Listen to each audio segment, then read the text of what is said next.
Hello everybody, good evening to you and welcome back. Glad you guys are here. I know I'm super glad to be here.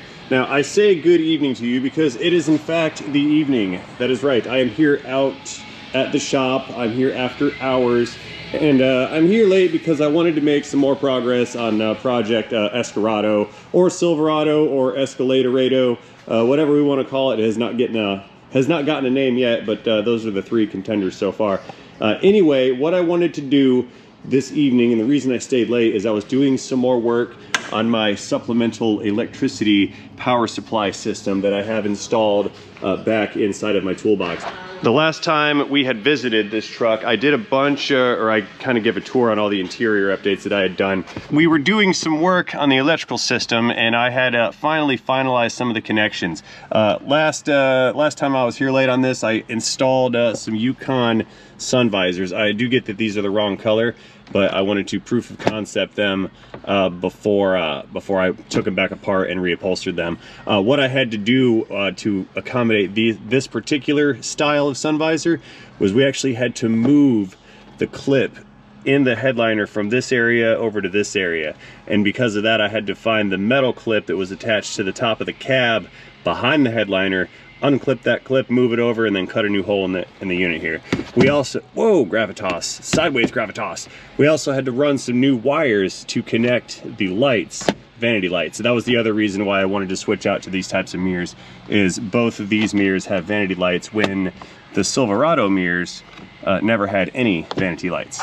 Anyway, what brings us to this episode is I've installed the power supply wires to all of the switches up here in the overhead console. Now, if you guys recall from the other episodes on this build, I had to create, and I ran a, I think it was like a 10-wire wiring harness from up here in this console area, through the headliner, down the pillar, down behind the HVAC box, through the side of the firewall, and it comes out, let's see if we can't see it.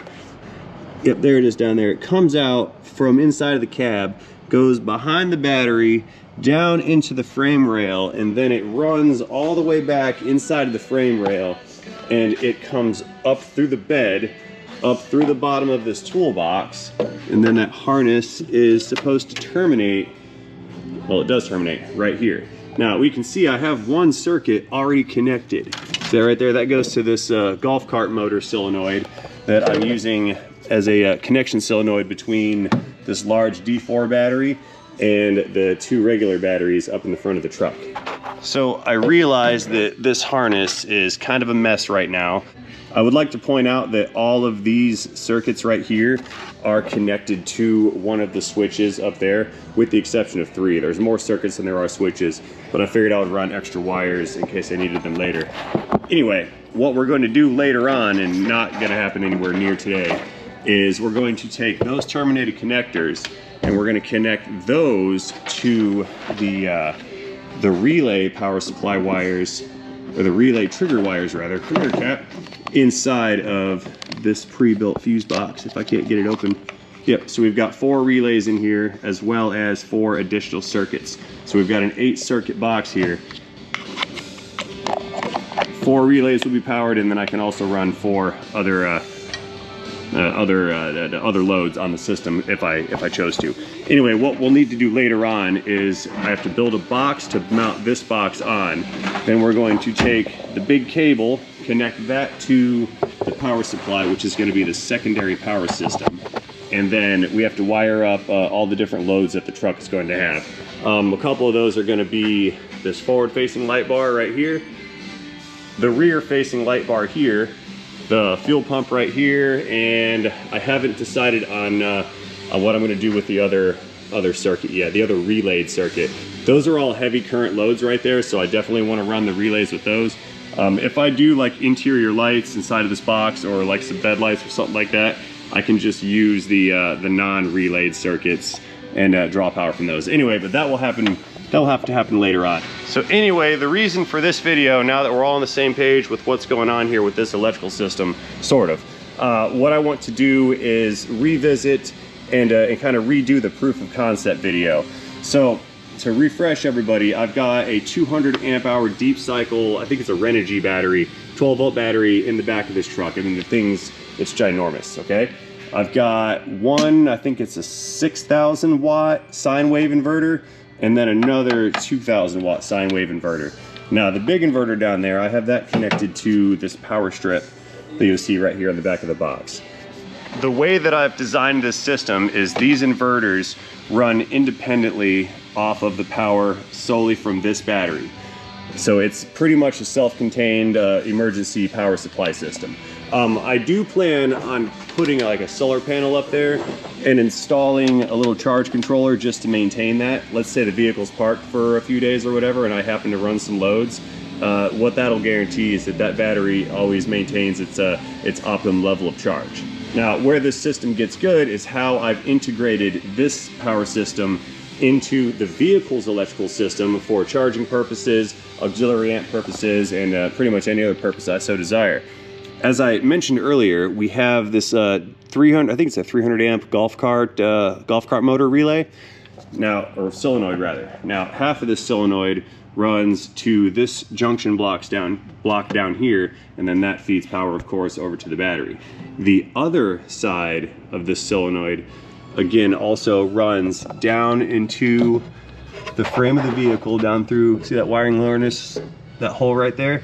It runs down through the box, through the bed, into the frame, and then it runs forward, and it connects to this breaker right here. So I can manually isolate that system, or I can potentially give that system power. And I say potentially because that solenoid back there has got to be tripped before the two systems become connected. And I've got that solenoid on this switch.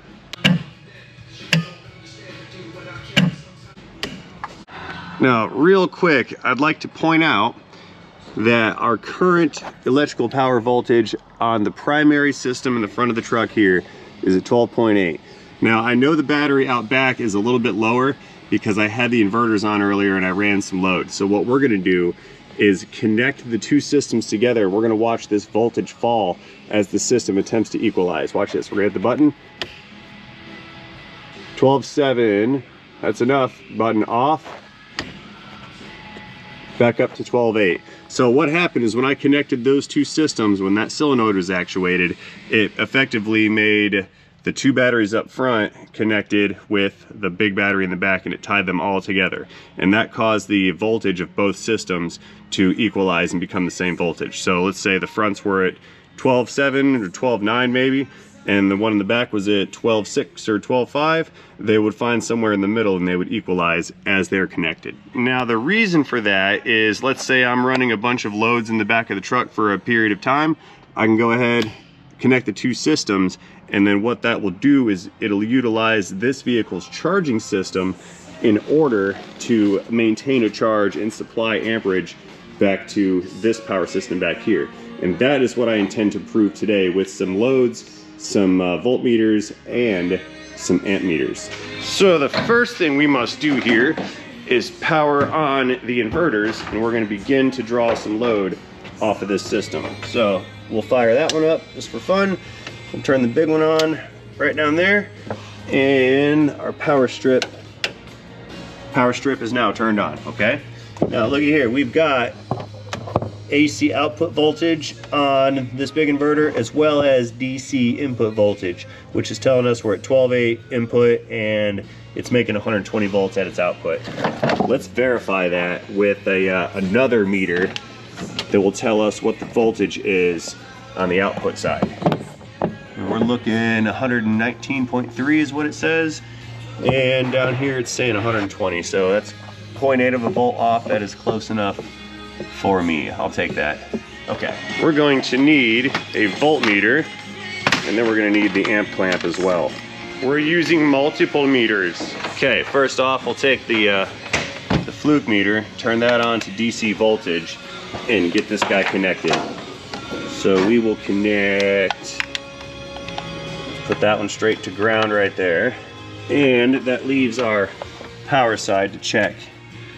So we got 12.72 and 12.6 is what that meter says. So that's close enough.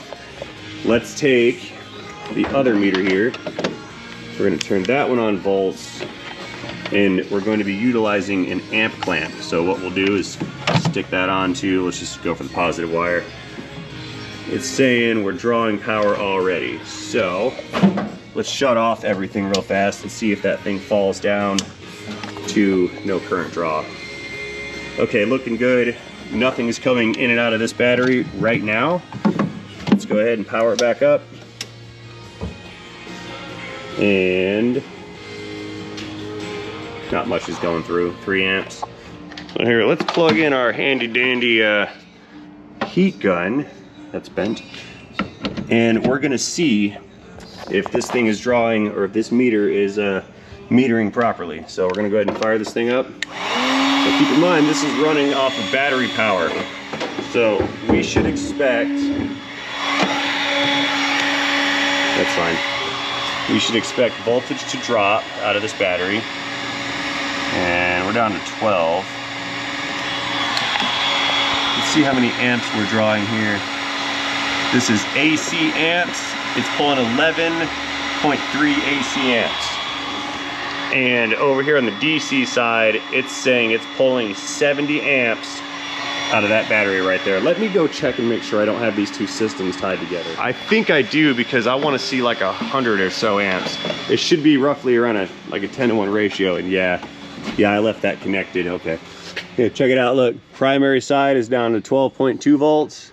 Let's go ahead and disconnect. We're gonna see the vehicle's battery rise. Okay, so now what was happening is some of the load that was being pulled from the inverter from this system was coming out of those front batteries in the truck. And then, yeah, there we go, look at that. 115 amps is what it's pulling. So that tells me that this thing is accurately measuring DC amps. That thing is accurately measuring AC amps. Okay, so we have verified that the system does tie together. It does produce adequate amount of electricity to run appliances. And I could stack other loads on this. I may do it. But what I want to do really is prove out the dual alternator system that's designed to charge this. So what we will do, since we now know this system back here is working, let's take our amp probe up front to the alternators, and we're gonna see, number one, how much power they deliver under a full load. Then we're also gonna see how much power is actually being sent back here to the box itself. Because all of that power is coming back through one single power wire, which is attached again over here at that switch. So what we've got going on under the hood is our regular alternator for the truck, and then I have gone and installed a secondary alternator for this truck. Now what I will do when we start this, I'm going to disconnect the connector on this secondary alternator, and in theory it shouldn't power on. I just broke that connector. Look at that, breaking my own stuff. Unbelievable. Okay, so first thing we're going to do is restart the truck and verify that in fact it is not supplying power back here yet. Ooh, warm. This is good. So let's check our voltage real fast. On our secondary side, still 11.7. Again, that's battery voltage here, but if I switch it over to the other side, I'm making 12 and some change, okay? Back inside to check power output, we're at 12.7. Yeah, look at that. Not quite enough time. Give it a minute, she'll wake up. 12 seconds later, we're at 13.8. See that right there? 13.8 volts. Let's go check out back and see what kind of power we're not getting back here. And 11.7. So we're still not bringing power back here just yet. Now let's go ahead, connect the two. We're gonna watch voltage fall as they equalize. Watch this. 13.6, 2, 1, 13. Yep, battery voltage fell because there's a load on the system back here. Keep in mind, we're only running one alternator. Checking voltage, we're up to 12.11. with the load on it. 1211, 12 volts, okay. 12.7, all right. So now, let's go fire up that amp meter and see what kind of amperage is running back. So we have already proven that this amp clamp is somewhat accurate, at least accurate enough to tell us if we have amperage. So let's make sure that the secondary alternator is not producing amperage. If you look right here, that's the output wire. That connects right here to that little jumper box. So we can clamp this right here and it will tell us if we have any power output from this alternator. We're connected. Nope, no power. Okay, let's go try to clamp the other alternator and see how much output it is making. All right, right here, right there is the wire from this alternator to the battery system. Let's go ahead and get that clamped on. And this alternator is outputting over 100 amps right now. That's almost at max capacity. This is supposed to be a 145 amp alternator. Here, let's go ahead and do this. Let's go ahead and disconnect the two systems. We should be watching voltage come up. This is good. And I'm gonna fire up a bunch of loads in here. We're gonna turn on all the lights. We're gonna turn on the blower full blast. I'm gonna turn on the headlights. That's gonna engage bandy mode, high beams, low beams, and fog lights at the same time. And that is set up just on the high beam switch. All the lights come on. So now, headed back, it looks like with maximum loads on the vehicle, this alternator is only producing 61 amps, okay?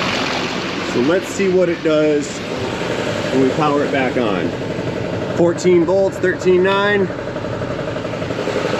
Voltage was dropping. Our load is still loading.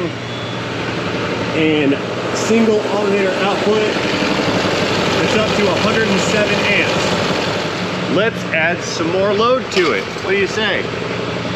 Take a fan and plug that into our power strip. Come here, fan. Get in there. Good. That's still turned on high and maximum speed. There we go. So now we're pulling more power out of the inverter, out of the big battery, and theoretically that should pull more voltage down on the front system here. 103 amps. Let's see what system volts are hanging out at. 12.5. So this system is not happy at 12.5 volts. I know. Let's add another fan into the equation here. Plug that guy in. Check voltage real fast. 1193. Let's fire up this fan. We're gonna max this inverter out if I have to. We're gonna prove this with inconclusive results. 11.8, so this system is handling the loads that are on it. That's two fans and a big old hair dryer so far. So let's go ahead and add another fan. There we go. That's that one over there, the big boy in the corner. Let's go see how bad our voltage is suffering now. We're down to 12.3, okay. 12.3, 12.4. So this alternator is working its little butt off. 106, 102, 101. All right, let's go ahead. We're gonna kick on the high idle feature in the truck while simultaneously checking voltage right here. So there's our voltage, 12.3. I'm gonna hit high idle. Idle's going up. We're at about 900 right now. And voltage has come up to, it's 12.4. All right, let's go up one more bump on the idle. And 12.5, okay. Let's go check output now. We're gonna take this down to 900. And we'll run it at 900 high idle. Let's go see. We got a little bit more voltage out of it. Let's see if we got any more amps out of it. And the survey says 114 amps. Okay, that tells me that for this vehicle's engine speed, We're all out of amps on that alternator. I cannot get any more power out of that unit. So we're going back down to regular idle. So basically at this rate, this whole system and these loads are going to end up discharging the vehicle's batteries. Over time, the thing just can't keep up. So now let's go and see what it does when we connect our second alternator. So the first thing I'll do, we're gonna leave this one connected, and we're going to take this alternator and power this guy on. Watch right here. Heard it come on. Look at that one.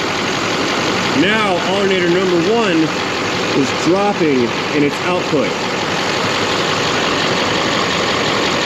Alternator number 1 is making 70, 78. It's still falling. Okay. And that's at regular idle. This is not high idle engaged.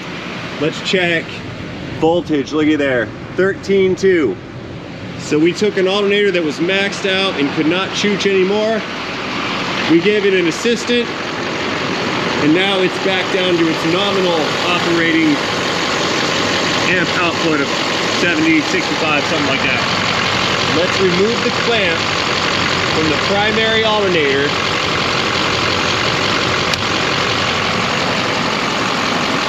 Back down to 0, and let's see how much current our second alternator is producing. 133, wow.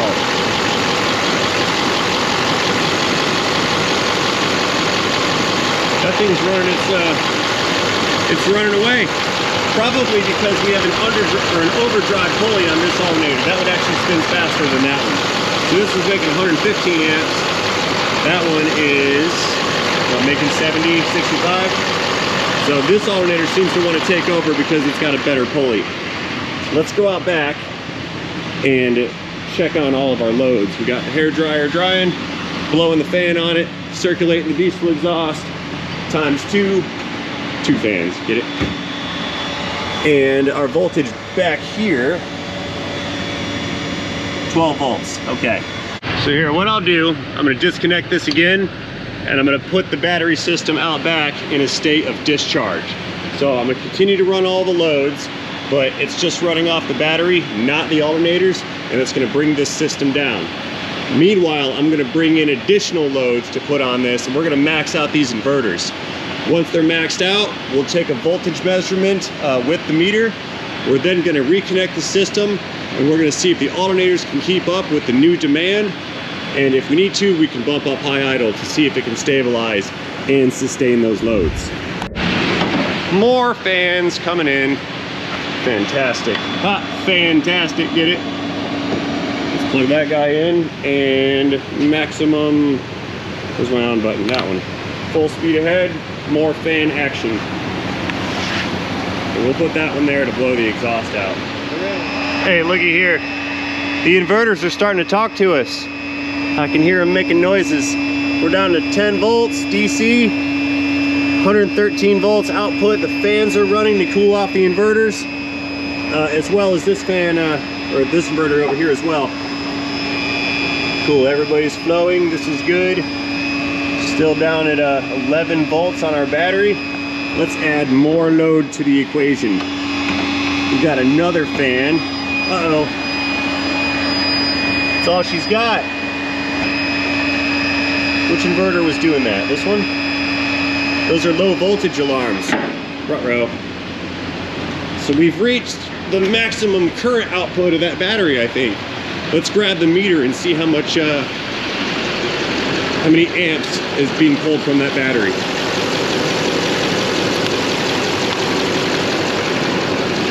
We only had 34 amps on the output side. Let's see what we get here. So this battery, 200 amps out of that battery. Look at that. That's pulling a lot of power. That's pretty much its maximum draw. Yep, okay. Let's go ahead, fire the system up. 14.3. 13, it brought it down to 13. The low voltage alarms are going off. And now look. Now look. We're only getting 28 amps. That's on the ground side. Let's switch it over to the hot side. 30, 40 amps. Okay. Let's go see how much power is going from the front of the truck to the back. That's the cable running down into the frame. Look at there. 147 amps.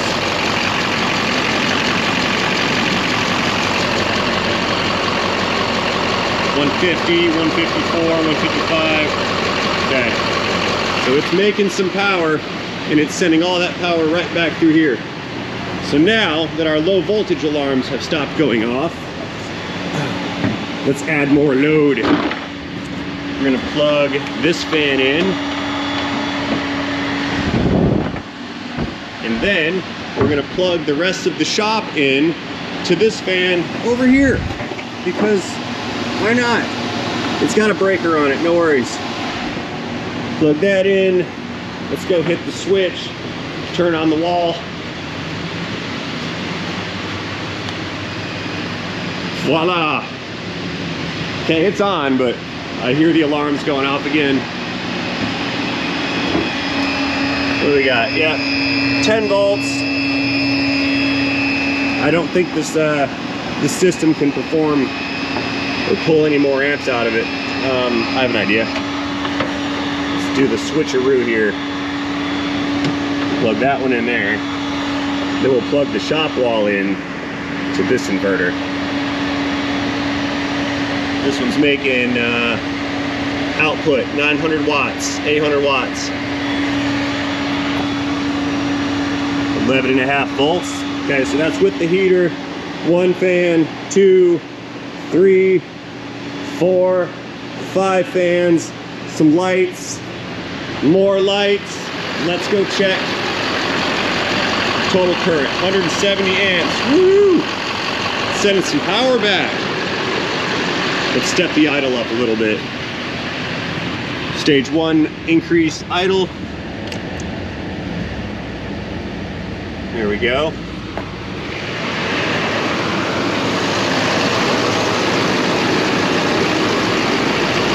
$170 amps.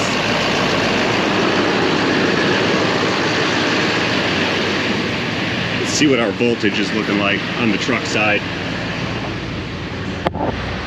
We're suffering a little bit below 14, and the digital gauge, where are we at here? 13 volts, okay. Let's shut down the loads inside of the truck. 13.2. All right, a little bit more idle. There we go. Let's see what we get now. 180 amps. That's a lot of amperage going out back. Let's start shutting down loads before I break something. Things over here at boost, I can hear the turbo spooled up. Powering everything down. Stinky. All right, guys, I'm pretty sure that this solidifies that this system functions, is capable of functioning, can run long-term with moderate to light loads, and it can do short-term bursts on very heavy loads. Let's see if we're charging again. 12.7, yeah, power's coming up. 12.8. Power all that stuff down. And I realize this is all rigged together. This is for demonstration purposes only. If I had to actually use this system in real life, I would not just have 10,000 extension cords just going all willy-nilly wherever. Now, most folks would say, Ray, just get a generator. And you're right. I should just get a generator. And I have a generator. I really do. And when we have power outage situations, I 100% use my generator. But the deal is, is that generator requires a refuel every like 5 to 6 hours, okay? Now, I don't need that generator at nighttime when everybody's asleep. All I need at night are a couple lights. We need to run the fridges and maybe the internet and a fan or two. All of that can be done with just this inverter right here, just that one single one, okay? So there's no sense in running an entire generator set when I can get away with running one inverter. Now, this battery should suffice with that load all night long. If I need to run more of a load, I can power the truck up, run it at idle, and it will run that generator or that inverter, and it'll also run any other load I put on that inverter. And I can adjust idle, which will adjust alternator output depending on how much load I need to use. Now, the reason that I said at night is because that gasoline generator is super loud. It's like brrrr all night, it vibrates, it makes a bunch of noise, and I've got to refuel it. Now, the truck is not loud. I can run this thing all night in my driveway, even at high idle, and nobody would hear it. I mean, you could, but it's not as loud as the gasoline generator, that's what I'm saying. So we can sleep at night without the annoying generator sound. I can also sleep at night without knowing that everybody can hear my generator running, including people outside of my house, security reasons and whatnot. Generators get stolen. And it'll also help me conserve my gasoline, as typically I've only got maybe 15 to 20 gallons of gasoline on hand at any point in time. So that's a maximum of like 2 days and 2 nights. I'll burn up 20 gallons, no problem. But the truck has 30 gallons on board, as well as 90 gallons in the auxiliary tank. So if I only run this at night and I run my gasoline generator during the daytime, it stands to reason that I can get many, many, many days and potentially even weeks of electricity outside of the fuel that I may or may not have on hand. So it is for that reason that this system exists. It does have other perks and benefits to it. For example, if I'm out in a remote area and I need electricity, I have some, and I don't have to run extension cords.